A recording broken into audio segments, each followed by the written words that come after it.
ಅಪ್ರಾಪ್ತ ಬಾಲಕಿಗೆ ಲೈಂಗಿಕ ಕಿರುಕುಳ ನೀಡಿದ ಆರೋಪದ ಮೇಲೆ ಕುಣಿಗಲ್ ತಾಲೂಕಿನ ಹಂಗರನಹಳ್ಳಿ ವಿದ್ಯಾಚೌಡೇಶ್ವರಿ ದೇವಸ್ಥಾನದ ಬಾಲಮಂಜುನಾಥ ಸ್ವಾಮೀಜಿಯನ್ನು ಬಂಧಿಸಲಾಗಿದೆ. ಕಳೆದ ಫೆಬ್ರವರಿ 10ರಂದು ತುಮಕೂರು ಸೈಬರ್ ಪೊಲೀಸರ ಠಾಣೆಯಲ್ಲಿ ಸ್ವಾಮೀಜಿ ವಿರುದ್ಧ ಎಫ್ಐಆರ್ ದಾಖಲಾಗಿತ್ತು. ತನಿಖೆ ಕೈಗೆತ್ತಿಕೊಂಡಿರುವ ಪೊಲೀಸರು ನಿನ್ನೆ ತಡರಾತ್ರಿ ಸ್ವಾಮೀಜಿಯನ್ನ ಅರೆಸ್ಟ್ ಮಾಡಿದ್ದಾರೆ. ಗುಪ್ತಾಂಗ ವ್ಯಾಧಿ ವೇಳೆ ವೈದ್ಯರಿಗೆ ತೋರಿಸಿದ ವಿಡಿಯೋ ಇಟ್ಟುಕೊಂಡು ಮಠದ ಮಾಜಿ ಆಪ್ತ ಸಹಾಯಕ ಅಭಿಷೇಕ್ ಹಾಗೂ ಸಹಚರರು ನನ್ನನ್ನು ಬ್ಲ್ಯಾಕ್ ಮೇಲ್ ಮಾಡುತ್ತಿದ್ದಾರೆ ಎಂದು ಸ್ವಾಮೀಜಿ ತಮ್ಮ ಹಾಲಿ ಆಪ್ತ ಸಹಾಯಕ ಅಭಿಲಾಷ್ ಮೂಲಕ ಠಾಣೆಯಲ್ಲಿ ದೂರು ನೀಡಿದ್ದರು.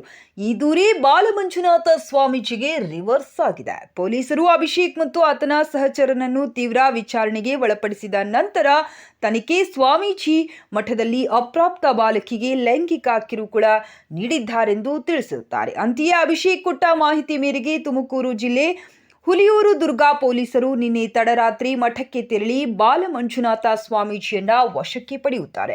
ಪರಿಶೀಲನೆ ಬಳಿಕ ಸ್ವಾಮೀಜಿ ಹಾಗೂ ಆತನ ಆಪ್ತ ಸಹಾಯಕ ಅಭಿಲಾಷ್ ವಿರುದ್ಧ ಪೋಕ್ಸೋ ಕೇಸ್ ದಾಖಲಿಸಿಕೊಂಡು ಬಂಧಿಸಿ ತನಿಖೆ ಮುಂದುವರೆದಿದೆ.